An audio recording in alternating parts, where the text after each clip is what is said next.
በዚህ ሰዓት አሳዛኝ የተባለ ዜና ተሰምቷል። በኢትዮጵያ ኦርቶዶክስ ተዋሕዶ ቤተክርስቲያን ለበርካታ ዓመታት ከገጠር እስከ ከተማ ከሀገር ውስጥ እስከ ውጭ ሀገራት በወንጌል አገልግሎት ሲያገለግል የነበረውና በበርካቶች ዘንድ ተወዳጅነትን ያተረፈው መምህር ዘላለም ወንድሙ በዛሬው ዕለት ማረፉን የአዲስ አበባ ሀገረ ስብከት አስታውቋል። ዛሬ በመላው ዓለም ለምትገኙ የክርስትና እምነት ተከታዮች እጅግ አሳዛኝ ዜና አለኝ። ታላቁ የቃል እግዚአብሔር አርበኛ መምህር ዘላለም ወንድሙ በዛሬው ዕለት የካቲት 28 ቀን ከዚህ ዓለም ድካም አርፈዋል። ሞት አይቀርም። ሰው በረሃብ ይሞታል፣ በበሽታ ይሞታል፣ በመኪና አደጋ ይሞታል፣ በጦርነት በሰው እጅ ይሞታል፣ እንቅፋት ሞቶን እንሞታለን፣ ምራቃችን ትን ብሎን እንሞታለን። ከመጣ አይቀርም። እጅግ አሳዛኝና ልብ ሰባሪ የሆነ ዜና ተሰምቷል። እንደምን አላችሁ? እግዚአብሔር የተመሰገነ ይሁን። እንግዲህ በኦርቶዶክስ ላይ ምን አይነት ፈተና ምን አይነት መከራዎች እየደረሱ እንደሆነ አላውቅም። በጣም ያሳዝናል። ከሀዘናችን ሳንጽናና ከሀዘናችን ሳንወጣ የአርሲ ኦርቶዶክሳውያንን ሀዘን ገና ሳንጽናና እጅግ ተወዳጅ ሁሉንም በወንጌል ያረሰረሱ መምህር የነበሩት መምህር ዘላለም ወንድሙ ከዚህ ዓለም ድካም ማረፋቸው ተሰምቷል። በጣም ልብ ሰባሪ ነው። በብዙ ኦርቶዶክሳውያን ልብ ውስጥ ያሉ ለብዙ ኦርቶዶክሳውያን ብርሃን የሆኑ በርካታ አገልግሎቶችን ለቤተ ክርስቲያን የሰጡ ታላቅ መምህር ነበሩ። እጅግ በጣም ልብ ሰባሪ የሆነ ዜና ነው። እንዲህ አይነት በወንጌል ምዕመናኑን የሚጠብቁ መምህራኖችን ስናይ ከገጠር እስከ ከተማ ምንም ቦታ ሳይገዳቸው እየተዘዋወሩ ምዕመናንን የሚያስተምሩ የወንጌል አርበኛ የሆኑትን ስናጣ በጣም ያሳዝናል። አንድ ሰው አይደለም ያጣኑ፣ በርካታ ነፍሳትን እንዳጣን ነው መቁጠር ያለብን። ምክንያቱም በእሳቸው ወንጌል ብዙዎች በክርስቶስ የክርስቶስን ወንጌል እየሰበኩ ብዙዎች ወደ በረቱ ይመለሱ ነበርና መምህር ዘላለም ወንድሙ ከዚህ ዓለም ድካም ማረፋቸውን የሰማነው በጣም ጥልቅ በሆነ ሀዘን ውስጥ ነው፣ በድንጋጤ ማለት ነው።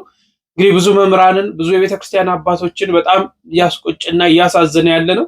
መቼም ሰው ሞት አይቀርም፣ ግን እንዲህ አይነት ድንገተኛ የሆኑ ህልፈቶች ያልተጠበቁ ህልፈቶች ሲንሰማ በጣም ያሳዝናል። ያውም ደግሞ እኛ ኦርቶዶክሳውያን አሁን ያለንበት ጊዜ የምታውቁት ነውና መምህራችን ከዚህ ዓለም ድካም አርፈዋል። ነፍስን በአጸደ ገነት ያሳርፈው እያላችሁ ሁላችሁም ኮሜንት ላይ ጻፉ። እግዚአብሔር አምላክ ነፍሳቸውን ከቅዱሳኑ ከደጋጎቹ ከነ አብርሃም ከነ ይስሐቅ ከነ ያዕቆብ ወገን ያሳርፋቸው፣ ለሁላችንም መጽናናትን ያድለን። እስቲ አንዳንድ ነገሮችን እንመልከት።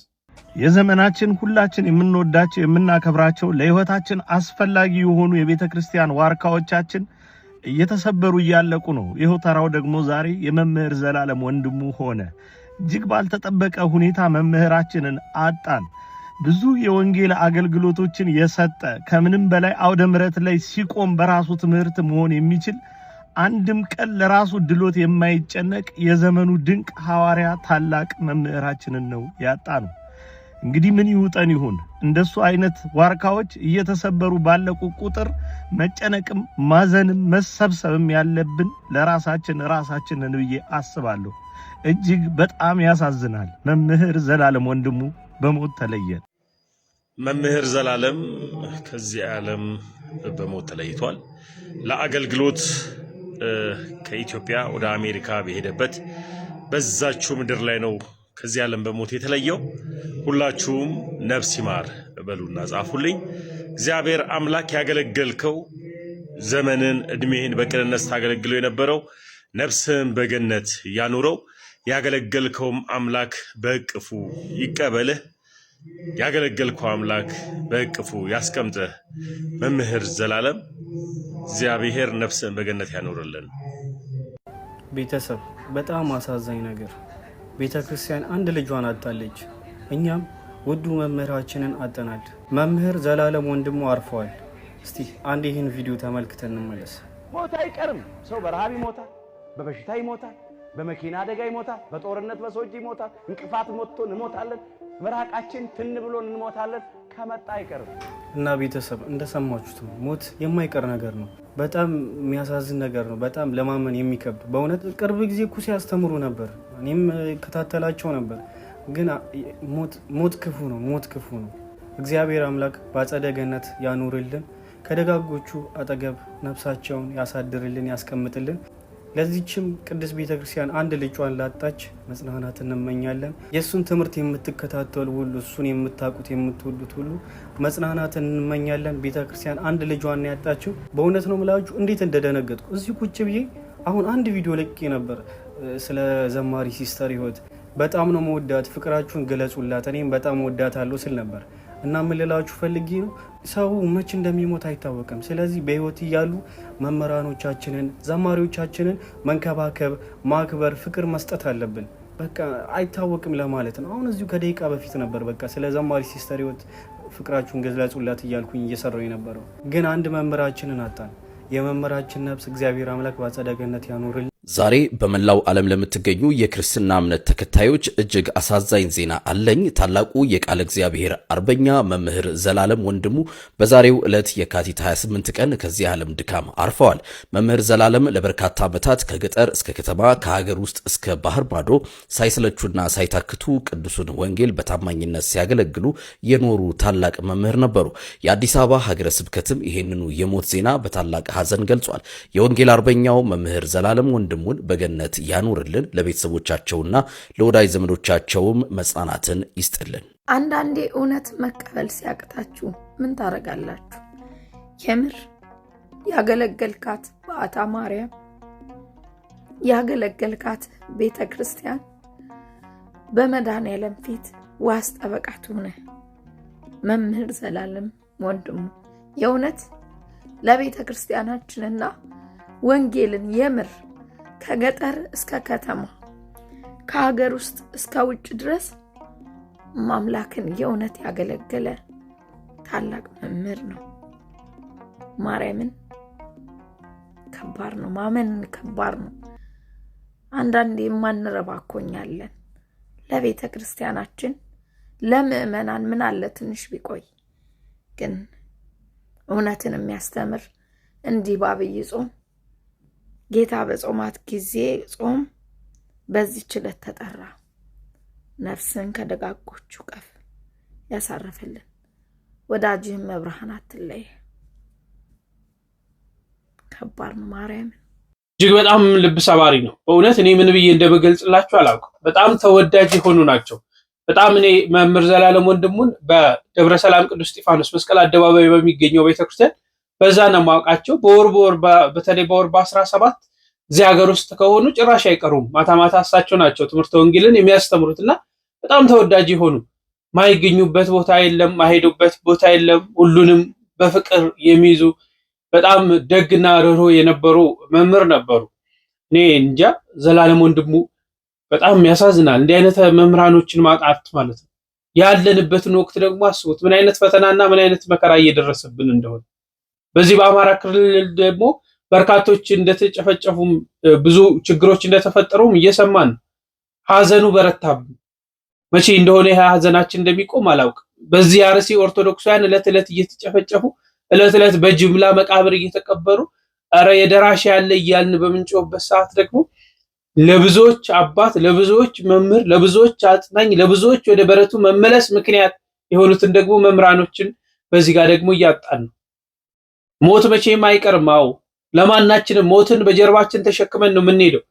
አይመስለንም። ሰው ሲሞት ነው እኛ ወይኔ ሞት አለ እንዴ ብለን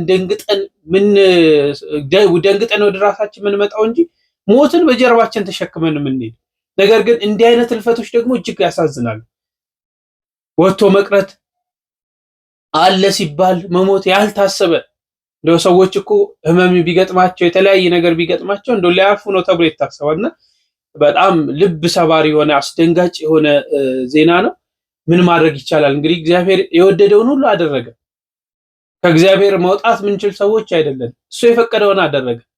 እሱ የራሱን የሆኑትን ሰዎች እየሰበሰበ ነው፣ ወዳጆቹን እየሰበሰበ ነው። ይብላኝ ለኔና ለእናንተ በዚህ ክፉ ዘመን። በዚህ ዘመን እኮ ምን ለመኖር የሚያጓጓ ነገር፣ ምን ለመኖር የሚያስናፍቅ ነገር አለ? እግዚአብሔር ግን የራሱን ወዳጆች እየሰበሰበ፣ እኔ እንደዛ ነው የሚሰማኝ፣ የሚወዳቸውን የሚያከብራቸውን ልጆቹን እየሰበሰበ ኑ ከዚህ መከራ፣ ኑ ከዚህ ጭንቅ ዓለም፣ ኑ ወደ እኔ ይሻላችኋል እያለ ወደ ራሱ ከቅዱሳኑ ጎን እየሰበሰበ ይገኛል። በምድር ላለኑ ለኔና ለናንተ ይብላኝ። በምን አይነት ህይወት እየኖርን እንደሆነ ምን እያደረግን እንደሆነ በደንብ ልናስብ ያስፈልጋል። እንደው መምህር ዘላለም ወንድሙ በአንዳንድ ወቅት ያስተማራቸው ስብከቶች እጅግ ከልባችን የማይጠፉ በተለይ ስለሞት ስለተለያዩ ነገር ያስተማራቸውን ላስቃኛችሁ። ሞት አይቀርም። ሰው በረሃብ ይሞታል፣ በበሽታ ይሞታል፣ በመኪና አደጋ ይሞታል፣ በጦርነት በሰዎች ይሞታል፣ እንቅፋት መጥቶ እንሞታለን፣ መራቃችን ትን ብሎን እንሞታለን። ከመጣ አይቀርም። ግን ሃይማኖትን አጽንቶ ምግባርን አቅንቶ ለንስሐ የሚገባ ፍሬ አፍርቶ የአምላክን ቅዱስ ሥጋና ክቡር ደም ተቀብሎ ተዘጋጅቶ መሞት ደግሞ መታደል ነው። ሞት እረፍት ነው። ሥጋችንን ነው የሚገድሉት፣ ነፍሳችንን የት ያገኟታል? ሥጋችሁን የሚገድሉትን አትፍሩ ይላል። ነፍሳችሁን መግደል አይቻላቸውምና ይላል ቃሉ የማቴዎስ ወንጌል ምዕራፍ 10 ቁጥር 28 ላይ። ስለዚህ ሥጋችንን የሚገድሉትን አትፍሩ፣ ይልቅ አምነን እንሞት።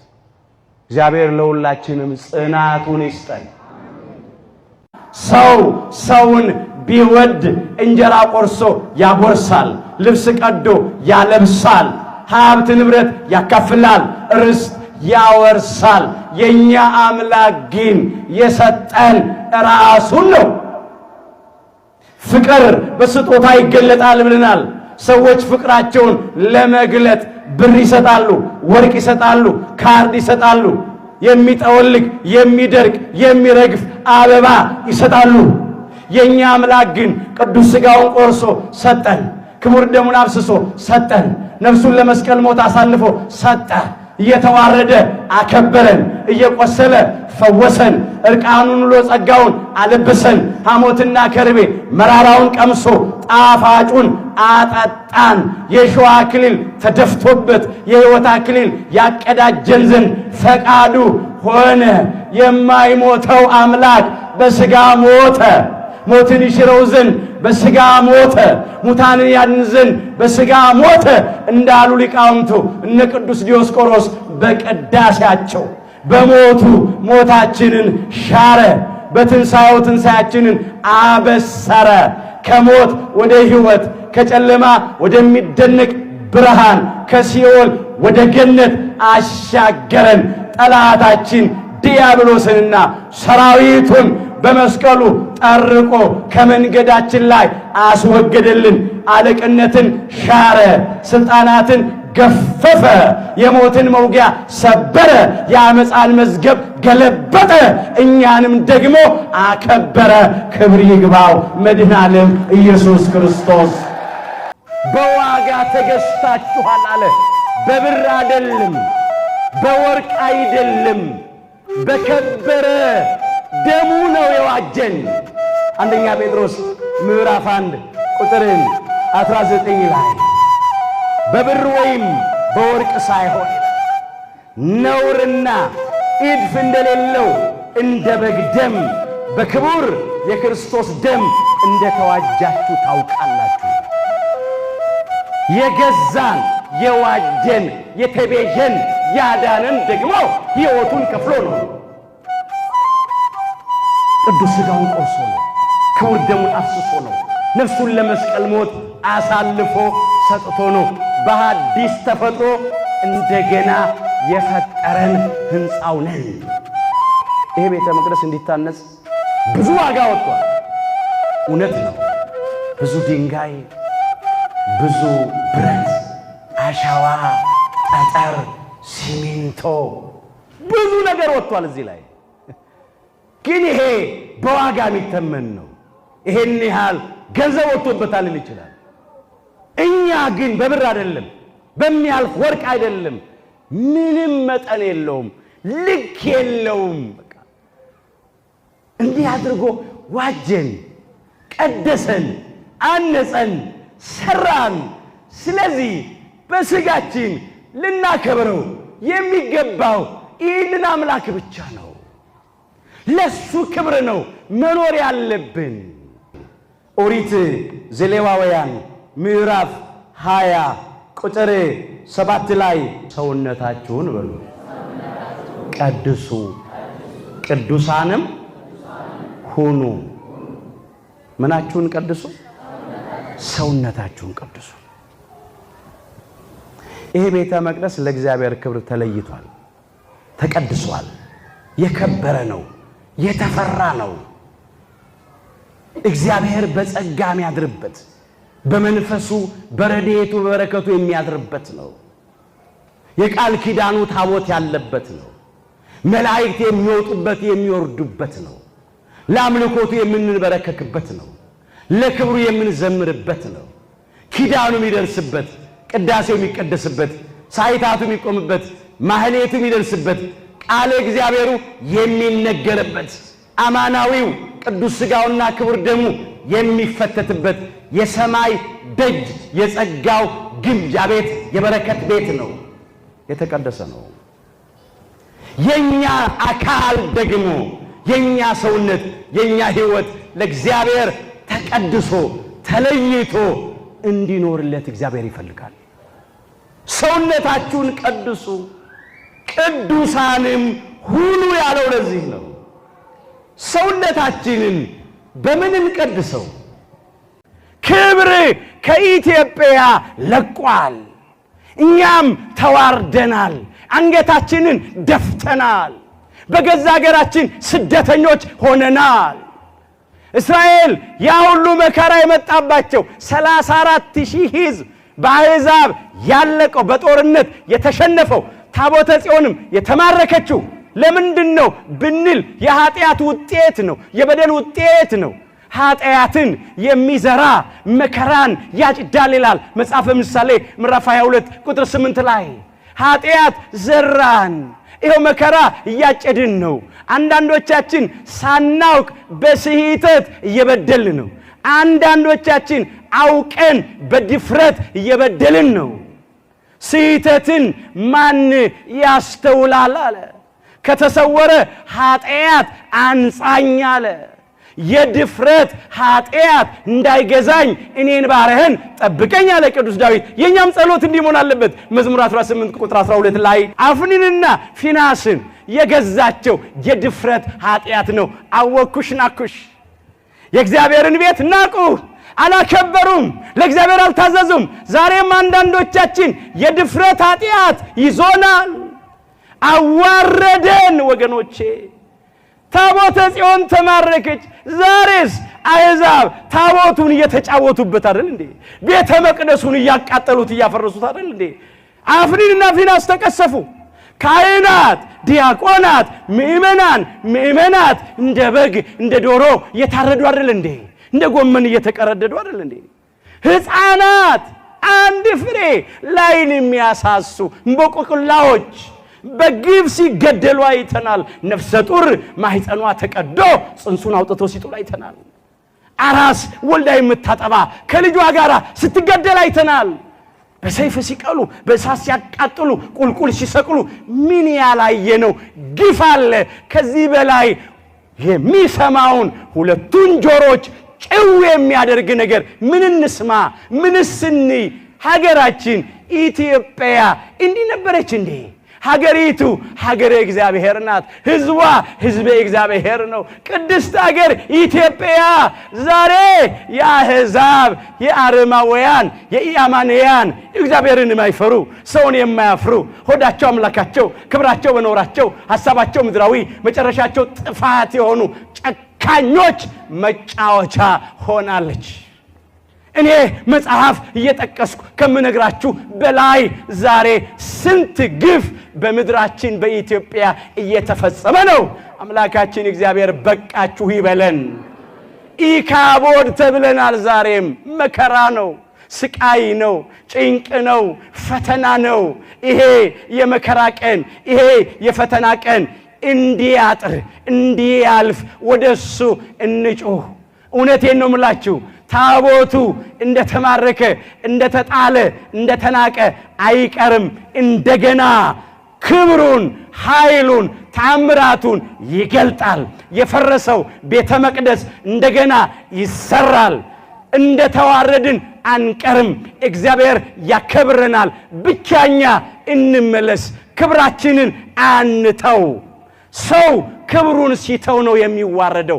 ያከበሩኝን አከብራለሁ፣ የናቁኝም ይናቃሉ። እነ አፍኒን እነ ፊናስ እነ ሊቀ ካህናቱ እነ ኤሊ እግዚአብሔርን ስላላከበሩ ስለናቁ ነው የተናቁት። እኛም ዛሬ አንዳንዶቻችን ሳናከብረው ስለተገኘን ነው የተናቅነው የተዋረድነው። ክብራችን እግዚአብሔር ነው። ክብራችን እግዚአብሔርን እናክብረው። አስተውሉ። አምላክን እግዚአብሔርን ፍራ ይላል፣ ከሱ ጋራም ተጣበቅ ይላል። አይኖች ያዩትን እነዚህን ታላላቅ ተአምራቶች ያደረገልህ እርሱ ክብርህ ነው ተብሎ ተጽፏል። ዘዳግም 10 ቁጥር 20 ላይ ክብር ምስጋና ለአምላካችን ለእግዚአብሔር ይሁን። ክብራችን እሱ ለጊዜው ለእስራኤል ዘሥጋ ተነገረ። በ9 ታላላቅ ተአምራት፣ በ10ኛ ሞተ በኩር፣ በ11ኛ ስጥመተ ኤርትራ ባሕር ሕዝቡን ከግብፅ ከባርነት ቤት ነፃ ያወጣ እግዚአብሔር ነው። ከሰማይ መና አውርዶ የመገባቸው፣ ከአለት ከጭንጫ ከድንጋይ ላይ ውሃ አፍልቆ ያጠጣቸው፣ ቀን ፀሐይ እንዳያቃጥላቸው ሌሊት ጨለማ እንዳያስደነግጣቸው በ7 አይነት ደመና እየተንከባከበ የመራቸው፣ ዮርዳኖስን ያሻገረ የኢያሪኮን ቅጥር ያፈረሰ ምድረ ርስት ከነዓን ኢየሩሳሌምን ያወረሰ እሱ ነው ክብራቸው። ለኛም ደግሞ ክብራችን አምላካችን ጌታችን መድኃኒታችን ኢየሱስ ክርስቶስ ነው። ከአማናዊቷ ጽዮን ከቅድስተ ቅዱሳን ከድንግል ማርያም ተወልዶ በግብፅ ከተመሰለችው ከሲኦል ከባርነት ቤት ነፃ ያወጣን፣ ከዲያብሎስና ከሰራዊቶች ያዳንን፣ የሕይወት እንጀራ ቅዱስ ሥጋውን ቆርሶ የሰጠን፣ የሕይወት መጠጥ ክቡር ደሙን አፍስሶ የሰጠን፣ ከሞት ወደ ሕይወት ከጨለማ ወደሚደነቅ ብርሃን ከሲኦል ወደ ገነት ያሻገረን፣ የሚበላ የሕይወት ምግብ የሚጠጣ የሕይወት መጠጥ ሆኖ የቀረበልን ክብራችን አምላካችን ነው። ክብር ምስጋና ይግባው። ከአማናዊቷ ጽዮን ተወለደ። እምነ ጽዮን ይብል ሰብ ወብእሲ ተወልደ በውስቴታ ወውእቱ ልዑል ሳረራ። ሰው እናታችን ጽዮን ይላል መዝሙር። በእውነት ነፍሳቸውን ከቅዱሳኑ ጎን ያሳርፍ። ለቤተሰብ፣ ለወዳጅ፣ ለዘመድ፣ ለመላው የኢትዮጵያ ኦርቶዶክስ ተዋሕዶ ቤተክርስቲያን ምዕመናን መጽናናቱን ያድል። በተለይ ለወዳጆቻቸው፣ በተለይ ለጓደኞቻቸው፣ ለመምህራን፣ ለቤተክርስቲያኒቷ መምህራን በሙሉ፣ ለብፁዓን አበው ሊቃነ ጳጳሳት በሙሉ መምህር ዘላለም ወንድሙ ያልደረሰበት ያልደረሰላቸው ሰዎች የሉ፣ ያረገጠው ቦታ የለም። ለወንጌል ማለት ነው። ለሁሉም መጽናናትን ያድል። ነፍሱን ከቅዱሳኑ ጎን ያሳርፍ። መጽናናትን ያድለን። ሌላ ምን እንላለን? ምንም የምንለው ነገር የለም። እግዚአብሔር የወደደውን አደረገ። እኛ ሁላችን የእርሱ ነን። ሞታችንን ያሳምርልን። በእውነት በንስሐ ሕይወት ተመላልሰን እኛም ደግሞ ወደዛው ተራችንን ጠብቀን ነው የምንሄድ። ተሰልፈናል እኮ ሞት ወረፋ ነው። ወረፋችንን ይዘናል፣ ተሰልፈናል። ወረፋው የደረሰ እየሄደ ነው። እኛ ደግሞ ተራችን እስኪደርስ እየጠበቅን ነው። ልክ ታክሲ ሰልፍ እንደምንሰለፈው፣ እቃ ለመግዛት እንደምትሰለፉት እንዲህ አይነት ነው ማሰብ አለብን። ሞትን ተሸክመናት እየዞርን እንደሆነ በተለይ እንዲህ አይነት የሚያስደነግጡ የሞት ዜናዎችን ስንሰማ በየትኛውም እድሜ ያለ ሰው ሊሞት እንደሚችል ማሰብ አለብን። ስለዚህ ሁል ጊዜ በዝግጅት እግዚአብሔርን መጠበቅ አለብን። መምጫውን መጠበቅ አለብን። ልክ እንደ ሌሊት በአንዴ ስለሚመጣብን ራሳችንን አዘጋጅተን መጠበቅ አለብን። የወንድማችንን ነፍስ በድጋሚ ከቅዱሳኑ ጎን ያሳረፍ። ለሁላችንም መጽናናት ያድለን። ሌሎች የሚወጡ መረጃዎች ካሉ ይዤላችሁ እመለሳለሁ። ላይክ እና ሼር ማድረጋችሁ እንዳትረሱ። ቸር ቆዩልኝ።